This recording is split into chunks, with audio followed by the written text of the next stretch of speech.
Good morning, dear students. Today we are going to start with Dalton's atomic theory. Now, John Dalton was an British scientist. John Dalton's atomic theory. John Dalton's atomic theory. John Dalton was the British scientist and he has put forth his theory in 1807 AD. 1807 AD. Before this we have discussed the atomic information by Maharshi Kanat and by the Greek philosopher Democritus. And what they had described about the atom, that atom is indivisible. Atom is indivisible and indestructible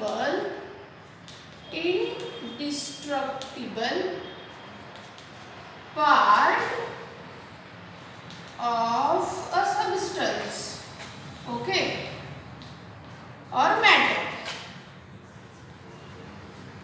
It is indivisible and indestructible part of a matter. And again, this was by Maharshi Kanat, and about the Greek philosopher, he told that atmos means the thing which can't be cut. Atom हा शब्द atmos या शब्दावरून derive झाला आहे. त्याचा अर्थ आहे can't be cut, the thing which can't be cut further. म्हणजे ती आधीच एवढी लहान आहे की तिला अजून लहान करून त्याचे बारीक तुकडे, बारीक पीसेस करता येणार नाही. तर या शब्दांवरून आपल्याला प्रीवियस आयडिया ॲटमची मिळालेली आहे. आता अबाउट जॉन डाल्टन आपण बघतो आहोत. Bye John Dalton again it is indivisible and indestructible part of a matter. Beyond that, त्याच्या पुढे जाऊन त्यांनी काय म्हटलं, inside the atom mass is uniformly or equally म्हणू आपण, uniformly distributed inside it. हे जास्तीचे sentence, where the mass is, it is indivisible and indestructible part of a matter, where the mass is uniformly distributed everywhere inside it. आता ही झाली theory. त्यापुढे जाऊन काय म्हटलंय, atom of one element is alike. म्हणजे आपण एक्झाम्पल घेतलं, for example hydrogen. कोणतंही एक्झाम्पल घ्या, कार्बन घ्या, हायड्रोजन घ्या, ओके. कार्बनचे सगळेच ॲटम सारखेच असणार आहे, त्यांचं स्ट्रक्चर, त्यांच्या प्रॉपर्टीज सगळं सारखं असणार आहे. आणि कार्बनचा जो ॲटम असणार आहे तो हायड्रोजन सारखा नसणार. It will differ from hydrogen atom. Carbon atom will have different properties as compared to hydrogen atom. हायड्रोजनचा ॲटम जसा असणार आहे तसाच कार्बनचा ॲटम नसणार. कार्बन हे वेगळं एलिमेंट, हायड्रोजन हे वेगळं एलिमेंट, बरोबर. तर दोघांचेही ॲटमिक स्ट्रक्चर वेगळे असणार. सगळ्या डिटेल्स आपण ॲटमचं स्ट्रक्चर कसं असतं ते बघणारच आहोत. तेव्हा आपल्याला स्ट्रक्चर का बरं वेगवेगळ्या ॲटमचे, वेगवेगळ्या एलिमेंटच्या ॲटमचे स्ट्रक्चर इतर वेगळ्यांपासून वेगळे कसे, डिफरंट कसे, ते आपल्याला समजणार आहे. बट त्यांनी काय म्हटलं आहे डाल्टननी, all the atom of a single element. Carbon हे अनेक ॲटमनी बनलेलं एलिमेंट आहे. कार्बन हे मूलद्रव्य, कार्बन हे एलिमेंट त्याच्या असंख्य ॲटम्स पासून बनलेलं आहे. कारण एखाद्या मॅटरचा, एखाद्या सबस्टन्सचा, एखाद्या एलिमेंटचा लहानात लहान कण म्हणजे ॲटम म्हणतोय आपण. तर मग या कार्बनचे सगळे atom they will alike. Alike म्हणजे सारखे, ओके. तर ह्या सगळ्या डिटेल त्याने म्हटलंय. आता आपण या सेंटेन्सवर भर देणार आहे, where the mass is uniformly distributed inside it. तर आपण स्ट्रक्चर काढताना असं काढणार, it is hard solid ball like structure or sphere like structure where the mass is uniformly distributed. Mass is uniformly distributed. इथे जास्त मास, इथे सगळं मास आहे. मास म्हणजे प्रमाण, पर्सेंटेज. तो जो ॲटम आहे ज्या कशाने बनलेला आहे त्याचं प्रमाण म्हणजे त्याचं इनसाइड मास म्हणतो आपण, त्याचं पर्सेंटेज. इथे जास्त तर इथे कमी असं नसणार आहे. It is uniformly distributed all over inside it. आपण जरा माझं स्ट्रक्चर अशा तऱ्हेने स्फिअर काढायचं आहे. ओल्ड बुक्स मध्ये याला काय म्हटलेलं होतं बघा. It is hollow. It is hard, sorry hollow नाही, हॉलो म्हणजे पोकळ होतं. Hard solid ball like structure असंही याला म्हटलं जायचं. But it is about the old books. Old बुक्समध्ये असं देऊन होतं. ओल्ड बुक्समध्ये it is hard solid ball like structure असं या डाल्टनच्या थेअरीबद्दल डिस्क्राईब केलेलं होतं. आता बघा एक महत्त्वाचं सेंटेन्स म्हणजे हेच sentence, mass is uniformly distributed असं म्हटलेलं आहे. तर मग हे डिस्क्राईब करण्यासाठी डाल्टनने एक एक्झाम्पल दिलं, एक उपमा दिली या स्ट्रक्चरला. It is like a boondi laddoo. बुंदीच्या लाडूमध्ये सगळ्या एक एक अशा बुंदी एकत्र अशा कंबाईन झालेल्या असतात आणि एक सॉलिड असा स्फिअर गोलाकार आपण शेप देतो त्याला. The same way all the boondis are properly all together bounded here. आणि इथे मध्ये कुठे पोकळी नाही, सगळ्या बरोबर डिस्ट्रीब्यूट झालेल्या आहेत. म्हणून it is like a boondi laddoo where all the boondis when we are binding then sphere like structure is form. तर याला बुंदी लड्डूची उपमा देऊन आपल्याला ते स्ट्रक्चर त्यांनी डिस्क्राईब केलं आहे. आपण आपल्या कन्सिडरेशनने आपण सिंगल बुंदीचं पण एक्झाम्पल घेऊन आपण ॲटमला now see I am telling my own way. आता ही सिंगल बुंदी आहे बरोबर. या बुंदीजला आपण जेव्हा पाकात टाकतो तेव्हा या बुंदीमध्ये सगळा पाक, तो सगळा रस बरोबर भरला जातो ना युनिफॉर्मली. असं असते का इथेच फक्त पाक भरला इकडे नाही भरला, अर्धी कोरडीच राहिली, असं अजिबात नसते. तर अशा रीतीने आपण सिंगल बुंदीमध्ये जसा रस पूर्ण युनिफॉर्मली भरलेला आहे असं स्ट्रक्चर म्हणजे ॲटम असं आपल्या ओन कन्सिडरेशननी सुद्धा डिस्क्राईब करू शकतो. तर हे सिंपल स्ट्रक्चर आहे. आतमध्ये काय आहे डिटेल्स फर्दर काहीच दिलेला नाही आहे. तर त्याच्यामुळे आतलं इंटरनल स्ट्रक्चर अजूनही आपल्याला कळलेलं नाही आहे आत काय आहे. तर म्हणून नेक्स्ट सायंटिस्ट जे थॉम्सन नाव describe his theory after Dalton's theory. आता बघा जे थॉम्सनने काय डिस्क्राईब केलं बाय जे थॉम्सन. जे थॉम्सन्स प्लम पुडिंग मॉडेल आपल्याला बघायचं आहे. Thomson's plum pudding model.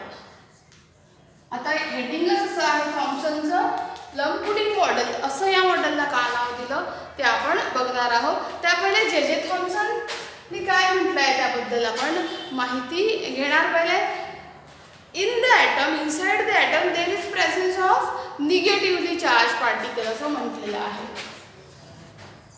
Negatively charge particles are there inside it असं म्हटलं आहे. आणि फर्दर या पार्टिकल्सला आपण इलेक्ट्रॉन्स असं नाव दिलेलं आहे. निगेटिव्हली चार्ज पार्टिकल असतात असं म्हटलेलं आहे. मग तिथे निगेटिव्हली चार्ज पार्टिकल आहे त्याला आपण सिम्बॉलिकली E- असा चार्ज दाखवतो, ठीक आहे ना. तर मग एखाद्या ठिकाणी एखादी गोष्ट जेव्हा चार्ज असते तिथे निगेटिव्हली चार्ज पार्टिकल्स आहेत. मग ती गोष्ट इलेक्ट्रिकली ॲटम कसा काय न्यूट्रल असू शकतो. How it is electrically neutral असं म्हटलेलं आहे. ॲटम इज इलेक्ट्रिकली न्यूट्रल असं म्हटलंय. इथे चार्जेस आहे असंही म्हटलंय आणि ओव्हरऑल ॲटम कसा आहे न्यूट्रल आहे असं म्हटलंय. जेव्हा तिथे चार्जेस आहे निगेटिव्हली चार्ज पार्टिकल आहे तेव्हा तो न्यूट्रल कसा आहे हे फाइंड आउट करावं लागलं. त्यासाठी मग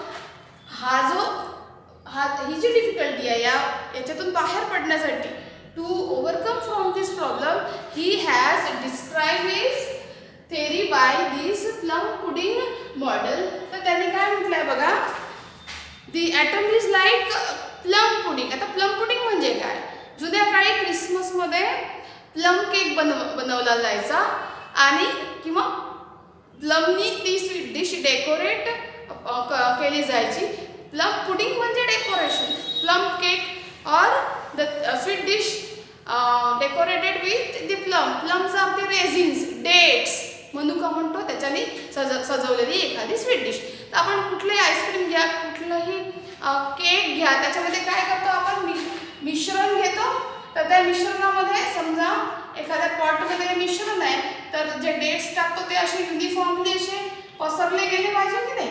आता समजा हे केकचं बॅटर या डब्यामध्ये टाकलाय तर एकाच ठिकाणी हे प्लम्स असे एकत्र टाकले गेले पाहिजे का, डेट्स किंवा ड्रायफ्रुट्स एका कोपऱ्यात टाकतो का आपण, ते आयदर प्रॉपरली लेअरमध्ये टाकतो किंवा त्याला मिक्स करतो, युनिफॉर्मली सगळे जिकडे तिकडे पसरले पाहिजे, जिकडे तिकडे खाताना ते लागले पाहिजे. तर it is like a plum pudding का म्हटलंय बघा, जसं हे समजा मिश्रण असेल तर त्याच्यामध्ये हे डेट्स असे युनिफॉर्मली इकडे तिकडे स्प्रेड झाले आहे, हे मधलं मिश्रण, ठीक आहे ना, आणि हे डेट्स अशा रीतीने आपण पसरून किंवा युनिफॉर्मली इकडे तिकडे बरोबर प्रॉपरली टाकलेले आहे. The same way atomic structure describe केलेलं आहे.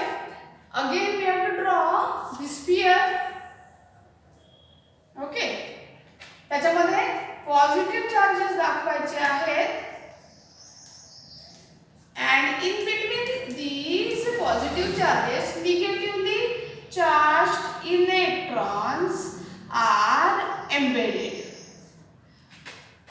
पॉझिटिव्ह चार्ज इक्वली सगळीकडे पसरलेले दाखवायचे युनिफॉर्मली आणि बरोबर मध्ये मध्ये काय करायचं आहे, निगेटिव्हली चार्ज पार्टिकल दाखवायचे आहे. Positively charge particle are present, positively charge particles, याला आपण फर्दर प्रोटॉन्स म्हणणार आहोत. प्रत्येक पार्टिकलला आपण नाव दिलं आहे. आपण नेक्स्ट थेअरीमध्ये सगळ्या डिटेल्स त्याच्या बघणार आहोत. पॉझिटिव्हली चार्ज पार्टिकल्स त्याला आपण प्रोटॉन्स म्हणणार आहोत. That are protons. It is denoted by letter P. त्याच्यावर चार्ज असतो पॉझिटिव्ह म्हणून P प्लस दाखवायचा. अँड निगेटिव्हली चार्ज्ड इलेक्ट्रॉन्स, मग अशी सांगितलं, that is negatively charge electrons symbolically E, त्याच्यावर मायनस चार्ज दाखवायचा, एम्बेडेड इन इट. असं हे स्ट्रक्चर आहे. तर पॉझिटिव्ह चार्जेसला काय म्हणू आपण, आयदर जो केक, आयदर केकचं मिश्रण किंवा जो प्लम केक आहे, लिक्विड फॉर्ममधलं कोणतं आईस्क्रीम आहे ते मिश्रण म्हणजे आपण काय म्हणू, पॉझिटिव्ह चार्जेस. आणि निगेटिव्ह चार्जेस एम्बेडेड आहेत मध्ये मध्ये, त्याला आपण म्हणू डेट्स किंवा प्लम किंवा रेझिन. अशा रीतीने सगळे both the particles are uniformly divide all over inside it. अशा रीतीने हे स्ट्रक्चर डिस्क्राईब केलेलं आहे. ठीक आहे, तर बघा यावरून मग असं लक्षात आलं फर्दर स्टडीमध्ये, both the charges are equal. Positively charge protons, positively charge protons equal to negatively charged electrons. ठीक आहे ना, positively charge protons are equal to negatively charge electron. आता दोघांचंही प्रमाण, जेव्हा दोन्ही चार्जेसचं प्रमाण इक्वल आहे तेव्हा मग तो डिस्क्राईब करू शकला, तो म्हणू शकला की इट इज इलेक्ट्रिकली न्यूट्रल. अशा रीतीने हे जे थॉम्सनचं प्लम पुडिंग मॉडेल आहे. तर फर्दर मग ही पण अजून याच्यामध्ये डिटेल्स आहेत. तर further study is done by scientist Rutherford. आणि मग फर्दर आपल्याला काय गोष्टी आढळून आल्या, इनसाइड अजून आतमध्ये काहीतरी आहे ते एका एक्सपेरिमेंटनी कळलं. ती थेअरी आपण पुढच्या लेक्चरमध्ये बघूया. ठीक आहे, ओके.